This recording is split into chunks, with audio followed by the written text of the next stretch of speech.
눌렀니?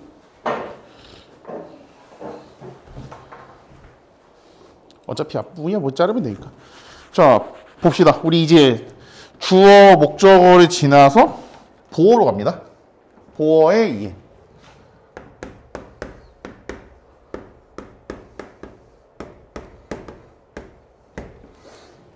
아까 잠깐 서두에 언급했듯이 우리는 지금까지 주어랑 목적어에 대해서 살펴봤었죠. 그러고 이제 보어로 넘어갑니다. 자, 이제 보어의 이해인데 보어라는 건 뭘까? 보충해 주는 말이잖아. 글씨 좀 크게 쓰자니? 잘 안 보일 텐데 뭐예요? 보충해 주는 말이다. 보충해 주는 말. 그래서 우리 동사 보면은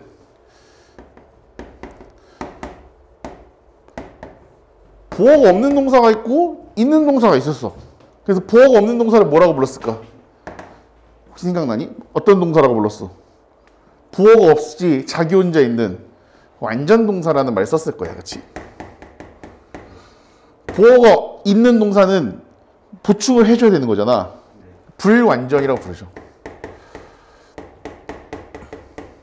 이제 우리가 봤을 때 이 이름이 왜 완전이냐 불완전이냐라고 하면은 보어의 영어라면은 보어가 컴플리멘트, 보완하다 보충하다 이런 뜻이거든. 근데 이거 보면은 어디서 많이 본 말 같지 않아? 얘랑 되게 비슷하지 않아요? 컴플리트랑 되게 비슷하지 않아요? 그래서 컴플리트에서 온 말이에요. 보충해 주다라고 하는 게 결국은 문장을 완전하게 만들어주는 역할입니다. 그래서 보면은 보어가 쓰이는 문장 형식 이렇게 해볼까? 여기다가 문장의 형식을 보면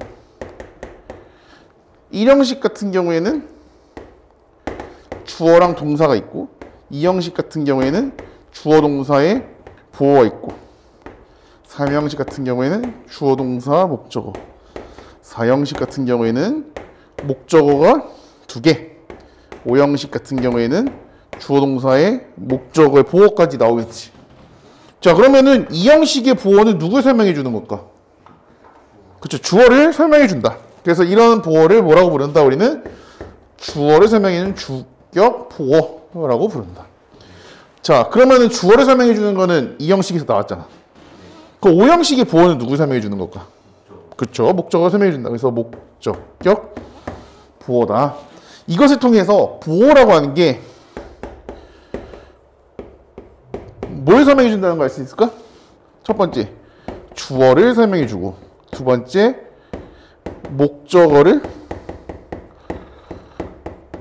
목적어의 상태를 설명해 준다. 조금 어렵게 말해볼까?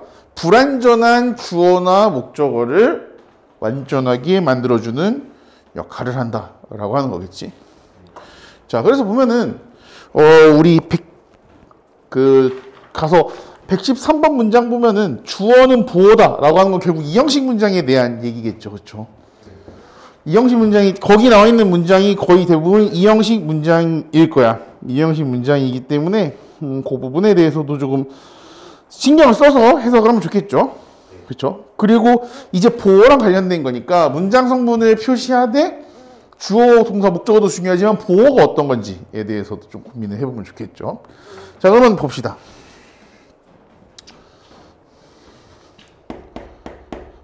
여기다 적어볼까? 뭐 그렇게 크게 적어가 아닌데 얘도 비슷해요.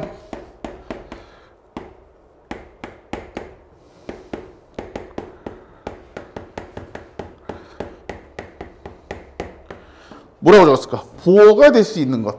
우리 지난번부터 계속 했던 게 뭘까? 주어에 이해할 때는 주어가 될 수 있는 것. 목적어에 이해할 때는 목적어가 될 수 있는 것. 그렇죠? 그러면 보어에 이해니까 우리는 보어가 될 수 있는 것 이렇게 보는 거야. 그냥 기본적으로 뭐가 될까? 우리가 주어나 목적어에서 봤던 명사와 관련된 건 전부 다 됩니다. 그래서 명사, 대명사, 명사구, 명사절까지 됩니다. 명사절까지 돼. 그런데 부어는 조금 독특하게 형용사가 돼요. 참고로 형용사는 어떤 역할을 할까? 뭘 설명해주는 역할을 할까? 형용사가 뭘 설명해줄까? 그치, 명사를 설명해주는 명사 수식의 기능을 가지죠. 그쵸? 그럼 세 번째, 그 외의 것들이 있어요. 그 외의 것들. 그 외의 것들. 잠깐 한번 살펴볼게. 자, 이 형식 한번 봅시다. 자, 이 형식 혹시 기억날지 모르겠지만, 너무 이쪽 같대? 자, 여기. 이 형식이 생각날지 모르겠지만, 지금 이 형식을 전부 다 설명하자는 게 아니라 우리가 부어를 살펴보는 거잖아. 그치? 이 형식의 제가 적어준 게 아마 그렇게 적혀있을 거야. 이 형식은 동사의 종류에 따라 달라진다. 첫 번째가 상태 변화. 그래서 뭐 얘들이 뭐 be, become, go, get 뭐 이런 거에 뒤에 뭐가 붙었다? 형용사가 붙었다라고 얘기를 했었고, 그 다음에 두 번째로 상태 유지 해서 뭐 stay, keep, remain 이런 동사 뒤에 형용사가 붙었었고, 그 다음 appear나 seem 같은 동사가 뒤에 형용사가 붙었었고, 그 다음 형용사 쓸까? 형용사가 붙었었고, 그 다음에 사람의 오감을 나타내는 감각동사라는 게 있었죠. 그래서 뭐 눈, 코, 입, 귀, 그 다음에 촉각 해서 얘들 뒤에는 혹시 어떻게 나왔을까? 형용사가 그냥 나오는 경우도 있었고, 그렇죠? 뒤에 명사가 오고 싶어. 그럼 뭐가 와야 될까? 명사 앞에. 아니. 동사 원형이 왜 나와? 동사 원형 말고. 아니. 명사 앞에 like가 나오잖아. 이거 얘기한 거죠. 자, 그거랑 이제 번외로 좀 봐볼게. 번외. 주어 안에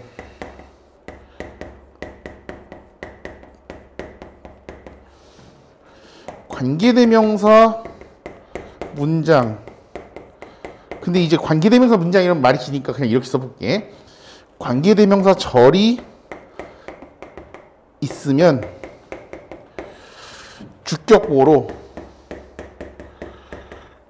뭐가 올 수 있냐면 동사의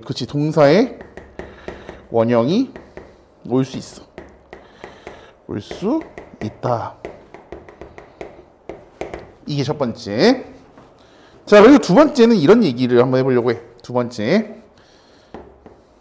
자, 진행형.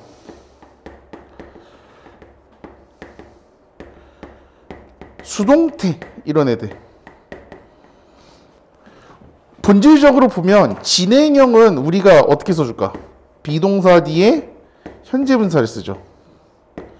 수동태 같은 경우에는 비동사 다음에 과거 분사를 써주지. 좀 본질적으로 보면 전부 다 얘들은 이 형식 문장이야. 근데 여기 나와 있는 이 분사들이 어떤 의미를 가지고 있기 때문에 동사의 뜻을 가지고 있죠. 그러다 보니까 우리가 기본적으로 알고 있는 이 형식과는 조금 다르게 분사 뒤에 뭐 명사가 오거나 뭐 부정사가 오거나 동명사가 오는 경우가 발생하는 거야. 본질적으로는 원래 가지고 있는 동사의 성격 때문에 그런 건데, 보통 이제 우리가 시제라는 이름을 붙여서 얘기하지만 사실 좀 엄밀하게 따져서 보면 얘들이 보호가 되면서 얘들 자체가 형용사의 역할을 하기 때문에 이 형식으로 볼 수도 있는 거죠.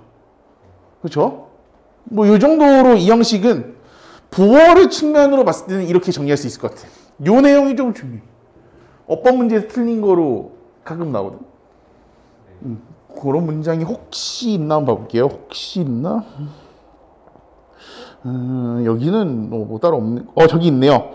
116번 문장 봐봅시다. 116번 문장 보면 until the patient recovers from the surgery, all you have to do is 거기 보면 to가 가로쳐져 있죠? to를 써도 되고 안 써도 되는 거야. 그러면 비동사 다음에 동사원형 오는 거면 비동사는 1형식 아니면 2형식이니까 주격보호가 되는 거거든. 그쵸? 비동사는 1형식 아니면 2형식밖에 안 돼. 3형식부터 안 되잖아. 목적어 가진 게. 그러니까 비동사 뒤에 왔다라는 거는 보호가 되는 거잖아. 그렇지? 원래는 투부정사 쓰는 거지만 동사원형 써줘도 된다. 그래서 주어 안에 관계대명사 절이 있으면 주격보호로 동사의 원형이 올 수 있다라고 하는 거죠. 아니, 이게 바이크 이거를 내가 대전에 일이 있어 대전 가면서 휴게소에서 샀거든. 이거 이 가죽으로 돼가지고 이 마스크 끈이야 이게 마스크를 가끔씩 벗잖아. 벗으면 이제 내려놓기 그러니까 이게 마스크 끈은 뭐 이렇게 대롱대롱 매달려 있잖아. 뭐 물 마시거나 할 때 이거 그냥 이렇게 해두니까 자꾸 얘들 빙글빙글 돌아 이렇게. 뺐다 써다 이게 줄 돌잖아. 이게 가끔 이렇게 보면 줄이 여기 와 있어. 그래서 방금도 그런 거야. 귀를 막 이게 찌르고 있어. 왜 이러나 몰라. anyway 그렇고요. 요런 것들이 이제 가끔 나오면 좀 이상하게 보일 수 있단 말이야. 그러니까 이상하게 보지 말라고 얘기를 하는 겁니다. 5형식으로 넘어갈까? 선생님 왜 갑자기 5형식으로 넘어가요? 우리가 지금 보호에 의의하고 있잖아. 그러니까 보호가 있는 것도 좀 살펴보면 좋겠지. 5형식. 자, 5형식은 목적격 보호에 따라서 좀 생각을 하면 돼요. 저 목적격 보호. 뭐뭐 있었냐면 명사. 잘 보이죠? 명사. 여기 요런 부분들은 일부러 내가 이런 부분들은 피해서 쓰고 있어. 영상 보면 여기가 아마 두 개가 안 보일 거야. 그치? 이쪽 왼쪽하고 오른쪽이 잘 안 보이지? 그래서 일부러 거기 피해서 난 쓰려고 하고 있거든.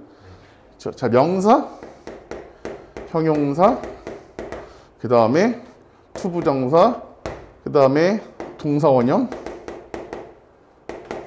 그 다음에 현재분사, 과거분사. 이 정도로 보면 될 것 같아. 목적격 보호가 됐으니까. 그래서 여기서 보면 이제 그 외라고 적잖아. 그 외. 사실 얘도 그 외죠. 동사원형은 좀 복잡하게 가면 원형 부정사로 보는데 그것까지 신경 쓰면 너무 다시 받아들이는 게 많잖아. 그러니까 그냥 주어 안에 관계대명사절이 있으면 주격보로 동사원형이 올 수 있다. 뭐 이 정도로만 생각을 하면 되는 것 같아요. 자, 명사부터 보면 명사가 뭐인 경우에 그냥 5형식을 다시 한번 하는 거긴 한데 명사는 뭐 이런 거죠. we, call, him, 뭐 angel 뭐 이런 식으로 문장 오면 자연스럽게 뭐 이런 식으로 적어주면 되지 않을까 싶어요. 그냥 형용사 물론 이제 이 자리에 형용사 말고도 분사도 올 수 있어. 왜? 분사도 문법적으로 무슨 역할을 하니까? 형용사의 역할을 하니까. 그쵸? 분사가 뭐 현재 분사, 과거 분사 나뉘지만 결국은 명사를 꾸며주고 보호 역할을 하는 건 형용사 역할이었잖아.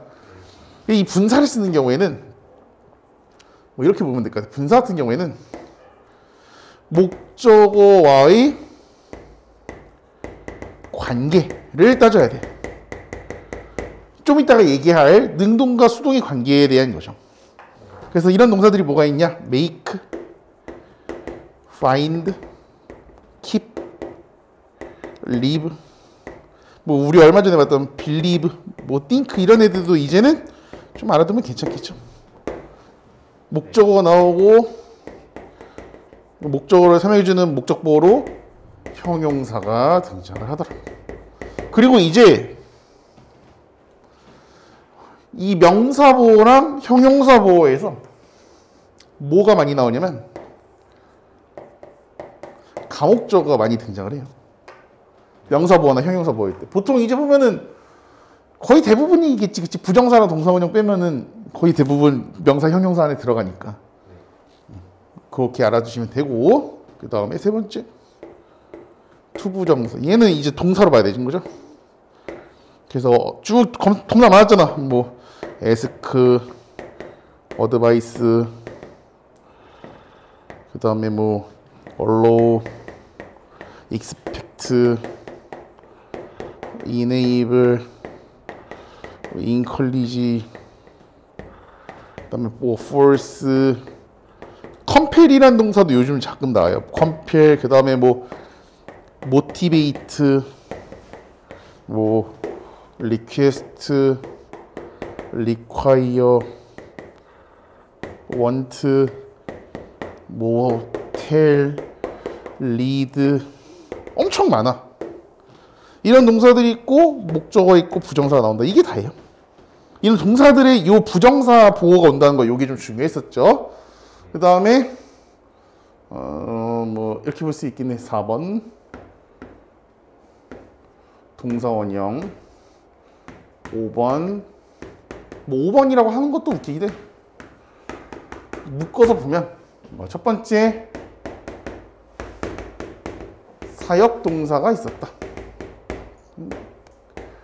자, make, have 내셨죠?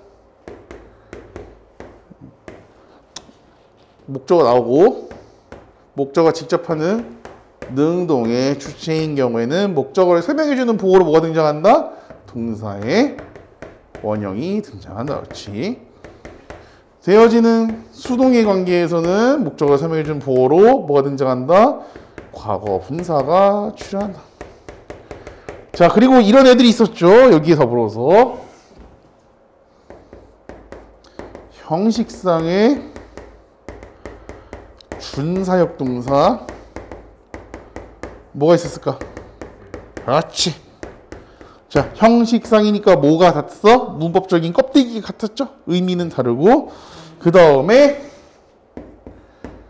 의미상의 준사역 동사로 뭐가 있었냐? get이 있었다. 얘는 의미상이니까 껍데기는 다른데 뜻이 비슷했었지? 그래서 get은, 얘는 어떻게 썼을까? get 같은 경우에 get이 나오고 목적어가 나오고 뭐 되어지는 수동의 관계에서는 과거 분사가 나왔는데, 직접 하는 능동의 주체인 경우에 동사 원형을 못 쓰고 못 썼다? 투부정사를 썼었다. 그래서 문법적으로 좀 부족했다. 그래서 의미상으로만 사역동사였다 라고 얘기를 했었죠. 그치? 자, 그 다음에 지각동사가 있었죠. 여기는 이제 감각이고 여기는 이제 지각이죠. 이 지자가 알지자야. 그래서 이 감각을 통해서 뭐가 알게 되는 경우, 뭐 예를 들면 이런 거 있잖아. see, watch, feel, hear, 뭐 listen to, 아니면 이제 요즘 나오는 notice, 이런 애들이 나오고, 목적어가 나오고, 목적어가 직접 하는 능동의 주체인 경우에 목적어를 설명해주는 뭐로 뭐가 나온다? 동사의 원형이 나오고, 자, 되어지는 수동의 관계에서는 뭐 똑같아. 목적어 설명해주는 보호로 과거 분사가 나오는데, 거기에 추가해서 이 능동의 기능에 진행의 의미를 더해준다. 그럼 뭐가 된다? 현재 분사인 ing가 나온다 라고 하는 거죠.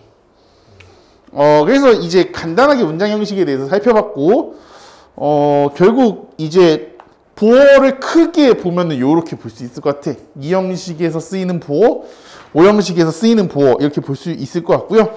우리가 카테고리는 어떻게 나누는지 봅시다. 자, 그 113번 위에 보니까 주어와 보어가 같다. 주격 보어에 대한 얘기가 등장을 하고 있습니다. 그렇죠?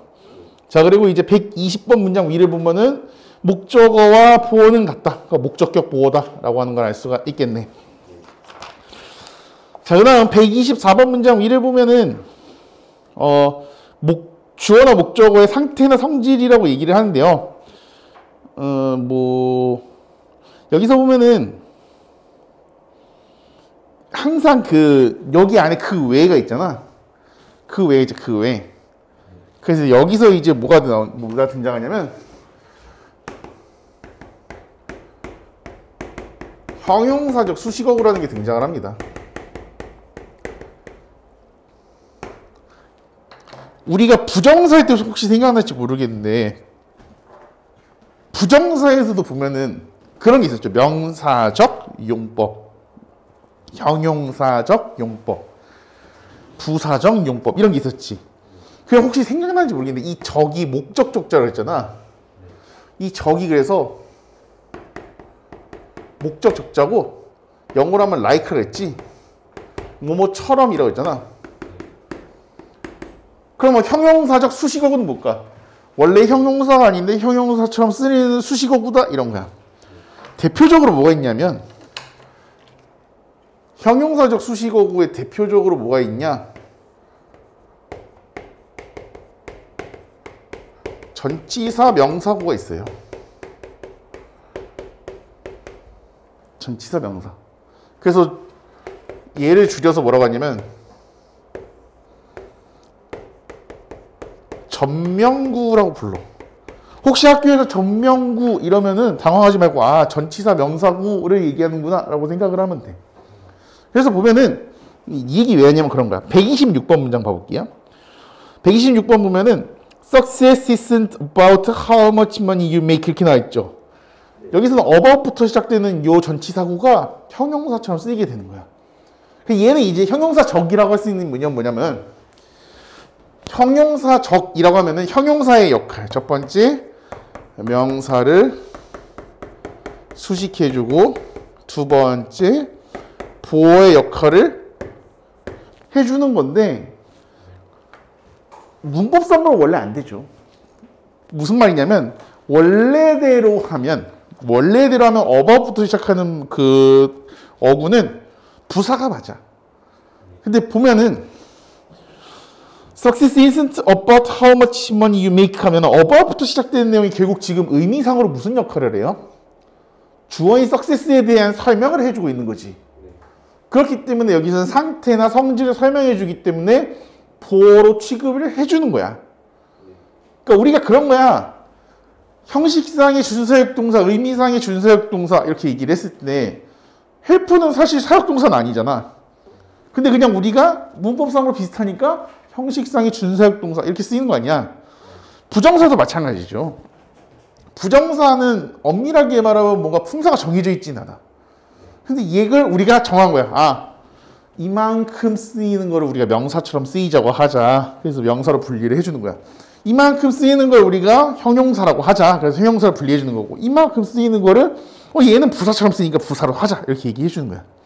그런 것처럼 이 전치사 명사구도 본질적으로는 형용사가 아닌데 의미의 수식의 구조를 보니까 마치 보어처럼 쓰이는 거야. 그럼 우리가 얘를 보어로 처리하면 더 복잡하지 않고 자연스럽게 문장에 스며들 수 있으니까 그럼 우리가 보어처럼 취급을 해주자 라고 해서 얘를 보어로 얘기를 해주는 거예요. 근데 사실은 아닌데 그냥 여기서도 보면은 그냥 보어로 취급을 합니다. 그렇게 알아두시면 좋고요. 보어는 뭐 여기 붙여나 저기 붙이나 이런 경우가 많기 때문에 아마 좀 헷갈릴 수도 있을 거야. 조금 이제 조심해서 보는 게 좋습니다. 자, 그럼 129번 위를 보면요. 능동관계 이렇게 돼 있잖아요. 능동관계 있죠. 목적어와 주어, 목적어와 능동관계 이렇게 써 있잖아. 여기 보면 결국은 이런 애들, 이 형용사로 쓰이는 애들 보면 다 형용사지만 분사가 형용사의 기능을 하죠. 여기다 조그맣게 적어볼까? 분사가 이건 뭐 다 아는 내용이니까 분사는 현재랑 과거로 나뉘잖아. 근데 뭐 진행 완료 이거 빼면 얘가 능동이고 얘가 수동이잖아. 근데 이게 한번 뒤집히는 경우가 있죠. 언제 뒤집힐까? 감정동사가 분사가 됐대. 감정동사가 분사가 되는 경우에는 조금 이게 바뀌죠. 우리가 생각하는 거랑. 뭐 예를 들면 TV가 우리한테 뭐 영화나 TV가 우리에게 감정을 주고 우리가 감정을 받고 이런 관계들이 있잖아. 그래서 여기다도 아마 그런 말을 적었을 텐데 분사가 되는 경우에는 목적어와의 관계를 신경 써라라고 얘기를 했었죠. 그런 이유가 이제 이런 거야. 보면은 능동을 써야 되는가 수동을 써야 되는가에 대한 고민이 생기죠. 사실은 능동 써야 되냐 수동을 써야 되냐라는 고민이 생길 때는 의미 관계를 파악하는 게 중요한 것 같아. 보충해 준다라고 하는 보어는 상태를 설명해 주는 거잖아. 그럼 보어가 예를 들어 뭐 목적어나 주어가 예를 들어서 직접 해야 되는데 수동을 썼다. 이러면 조금 이상하겠지? 아니 반대로 수동이 돼야 되는데 갑자기 뭐 능동이 됐다. 의미상으로 뭐가 안 맞잖아. 뭐 예를 들면 돈가스가 오리를 먹고 있다. 뭐 이게 문장상으로 되는데 말이 안 되잖아. 돈가스는 뭐 사람이 입에 먹혔다. 뭐 이렇게 쓰일 수 있는 거지만. 근데 보면은 이제 능동의 의미를 나타내는 거 129번 한번 보면은 I kept crying 이렇게 나와 있죠. 그러니까 이게 결국은 능동이냐 수동이냐 나오려면은 분사가 되는 거고 이 안에 뭐가 들어있어야 될까 기본적으로 능수동 가리려면 기본적으로 아니 그러니까 이제 능수동을 가리려면 그 일반 형용사가 아니라 이런 애들이잖아. 결국 봐봐 능수동을 가려야 되는 느낌은 사실 얘들이죠. 뭐 얘까지 이 안에 뭐가 들어가 있을까? 저거 동사가 들어가 있어야 되는 거지. 무슨 얘기인지 이해돼요? 그러니까 이 안에 동사가 들어가 있어야 능동과 수동을 가려내는 거 아니야. 그럼 결국은 얘들에 대한 뭐가 중요하냐면 행위자가 중요한 거죠. 동작의 행위자. 이 동작의 행위자에 따라서 뭐가 나뉜다? 능동과 수동이 갈린다라고 하는 거야. 그러니까 이걸 누가 하느냐? 주체가 누구냐? 이 보호 안에 들어가는 동작의 대상이 주어냐? 동작의 행위자가 주어냐? 동작의 행위자가 목적어냐?